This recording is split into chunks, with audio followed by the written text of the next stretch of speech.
Então não é que, como é panágio deste país e da Terceira República, o homem suspeito de ter baleado uma sueca, eu acho que ontem no vídeo disse que a senhora era dinamarquesa, peço desculpa, lapso meu, ou suíça, já não sei o que é que eu disse, mas é um lapso, a senhora é sueca, peço desculpa por esse engano. E parece que o suspeito de ter baleado essa senhora está agora sujeito a apresentações semanais, salvo erro, e tem que ficar distante das vítimas, como se para dar um tiro, ou um segundo tiro, na verdade, fosse preciso estar perto.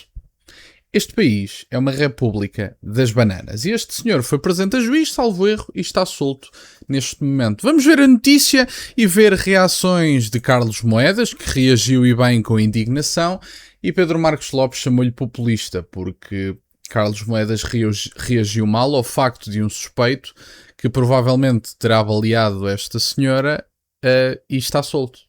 Portanto, isso é populismo de extrema-direita. Mas enfim, vamos ver a notícia e fazer uns comentários. Sueca terá sido atingida a tiro na Baixa de Lisboa devido à guerra entre indivíduos da etnia cigana. Suspeito foi a tribunal e ficou em liberdade. Uma turista sueca de 42 anos foi atingida por uma bala durante um confronto na Baixa de Lisboa. O suspeito da etnia cigana terá sido investigado por violência doméstica e sequestro, saiu em liberdade após ser ouvido em tribunal. E portanto, eu gostava de perceber, porque aparentemente há pessoas que utilizaram isto para dizer, bom, as autoridades não têm bem a certeza de quem é que terá baleado e portanto deixaram-no à solta. A minha pergunta é, como é que alguém é baleado na Baixa de Lisboa às 7 da tarde e não há testemunhas para esclarecer quem foi o autor do tiro? Quer dizer, isto é inacreditável. Agora, se me choca que haja indivíduos da etnia cigana envolvidos, não me choca, porque a questão é, qualquer pessoa sabe que em determinadas zonas de Lisboa, nomeadamente ali perto da estação de metro dos Restauradores, a última vez que lá estive foi para assistir a uma apresentação do livro do professor Jaime Nogueira Pinto, com quem vou fazer uma conversa em breve sobre o seu livro Valores Europeus. Olha, tem-no aqui em cima, é este livro azul escuro.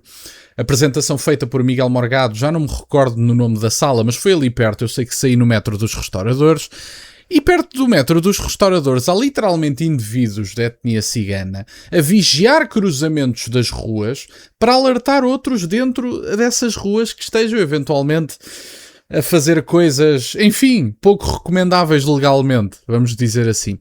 E portanto toda a gente sabe que se sair perto no metro dos Restauradores, etc., dificilmente pode caminhar naquela área 200, 300 metros sem que lhe seja oferecida droga. Mas isto é novidade para alguém? Tenho que ser eu a dizer isto? Será que há pessoas as pessoas que vivem lá ou seja, não há ninguém que ainda tenha dito isto aos mídias tradicionais, ou os mídias tradicionais ainda não se disponibilizaram para ouvir isto que eu estou a dizer? As pessoas que saem lá e que trabalham lá perto, ou que por alguma razão têm que ir lá com alguma frequência, e eu volta e meia tenho apresentações de livros naquela zona, desta última vez foi o professor Jaime Nogueira Pinto, mas já fui a outros, e portanto a pergunta que se faz é, ninguém sabe? Ninguém sabia que se vocês saírem no metro dos Restauradores e andarem nas ruas paralelas àquela zona, dificilmente vocês caminham uma tarde sem vos oferecerem 2 ou 3 vezes droga? Será que ninguém sabe disso? Ou será que as pessoas comuns sabem disso e as autoridades não sabem, ou sabem e não têm ordens para atuar? Vamos deixar de comer gelados com a testa. Toda a gente sabe o que por ali se passa e só não há atuação judicial porque as autoridades provavelmente não têm ordens para atuar ali, porque razões têm mais do que suficientes. A mulher que nada tinha a ver com o conflito foi atingida no tórax e transportada para o Hospital de São José. Foi operada e encontra-se fora de perigo. O caso ocorreu numa das zonas mais movimentadas e turísticas da capital, voltando a expor a insegurança vivida no centro de Lisboa. E, obviamente, que estávamos a falar de zonas diferentes, mas a zona dos Restauradores foi a que me lembrei a título de exemplo, porque é paradigmática desse ponto de vista. O caso ocorreu nesta zona movimentada. Um dos suspeitos foi detido pela PSP após ser identificado através de videovigilância e testemunhos. O homem já era procurado por um processo de violência doméstica e sequestro da ex-companheira. Ou seja, há videovigilância, há testemunhos e este inútil está à solta. É isto. É a República das Bananas em que vivemos. E agora tem que se apresentar aqui semanalmente e tem que estar distante das vítimas ou da vítima. Mas que se estiver a 20 metros e lhe acertar o tiro, está tudo bem? É porque não sei se sabem, mas as armas de fogo não precisam de estar coladas à outra pessoa para lhe acertar um tiro.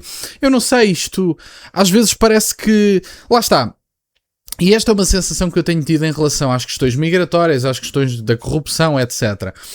A sensação que dá é que nós descemos tão baixo na Terceira República que as pessoas acham que exigir o mínimo dos mínimos é quase pedir demais. É isto que eu sinto quando há pessoas que dizem, bom, os repatriamentos em massa, por exemplo, são uma impossibilidade logística. São? Será que são? Será que se combinarmos incentivos fiscais, repatriamentos alguns deles forçados, acordos com as embaixadas de outros países e com os países diretamente, sanções para países que não estejam disponíveis a aceitar os invasores de volta, e há pessoas que dizem, mas mesmo à direita há um fatalismo generalizado que me repugna na direita portuguesa, que é tudo uma impossibilidade logística. É só impossibilidades.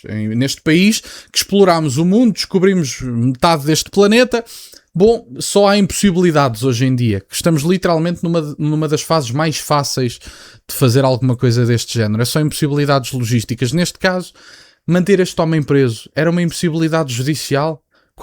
Quais é que são os direitos humanos que são violados por manter este inútil preso? Já era procurado por violência doméstica e sequestro. Há videovigilância e testemunhos. Estão à espera de quê?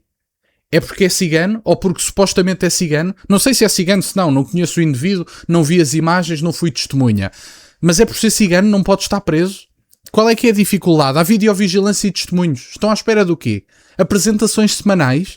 E se ele entretanto balear outra pessoa, a culpa é de quem? E se desta vez balear fatalmente uma pessoa, a culpa é de quem?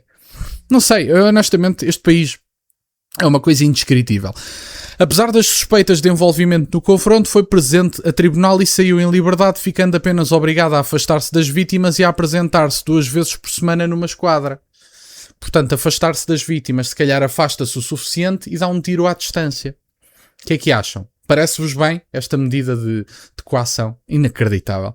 A decisão do suspeito ficar em liberdade está a gerar críticas e a alimentar um sentimento de revolta entre quem questiona se, perante episódios desta gravidade, existem realmente consequências efetivas para os responsáveis. O caso volta também a levantar um debate mais amplo sobre a percepção de impunidade associada a determinados grupos. Sim, é melhor nem dizerem os grupos, senão ainda acaba alguém preso.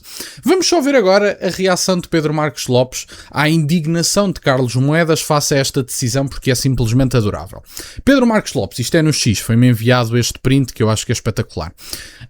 Isto está para lá de miserável. Carlos Moedas decidiu, e não é de agora, abraçar a agenda da extrema-direita. Assim não se importa de querer ser acusador e juiz de um caso de polícia de que ele não faz ideia das circunstâncias. Portanto, o Moedas não quer saber da separação de poderes, não quer saber do caso em concreto, quer só ser um triste populista. Pode ser que assim as pessoas se esqueçam do péssimo mandato. E, portanto, Pedro Marcos Lopes acha que Carlos Moedas está a tentar ocultar o seu péssimo mandato com indignação face a um suspeito que tem videovigilância, testemunhos, que supostamente, alegadamente terá baleado esta senhora sueca e que já está a ser perseguido e procurado por violência doméstica e sequestro. Portanto, um menino do coro, olhem, como a minha avó costuma dizer, é porque foi demasiadas vezes à missa que nós estamos atrás dele e que achamos que ele é uma figura absolutamente repugnante. E, portanto, devemos ser todos culpados, só Pedro Marcos Lopes é que está certo, porque o coitadinho está a ser julgado e não quer saber da separação de poderes. Termino com isto. Pedro Marcos Lopes foi uma das figuras que mais abraçou a vinda de Luís Neves para este governo enquanto Ministro da Administração Interna.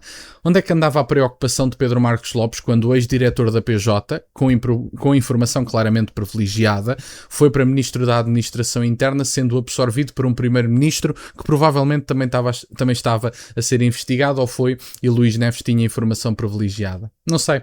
Onde é que andava Pedro Marcos Lopes com essa preocupação? Não andava. E sabem porquê? Porque Pedro Marcos Lopes Lopes gostava da defesa da invasão que Luís Neves fazia. E é só isso que importa, as agendas de Pedro Marcos Lopes.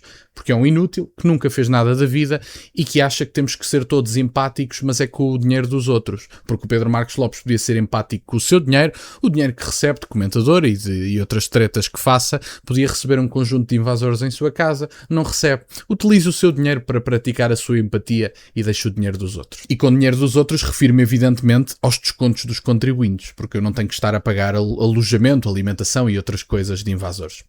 Era isto que eu tinha para partilhar no dia de hoje, fico-vos grato que estejam desse lado, deixem só o gosto neste vídeo e subscrevam o canal, tem as minhas redes sociais, o MBA aí na descrição, para o caso de quererem fazer alguma doação, e nunca se esqueçam, meus caros, questionem tudo.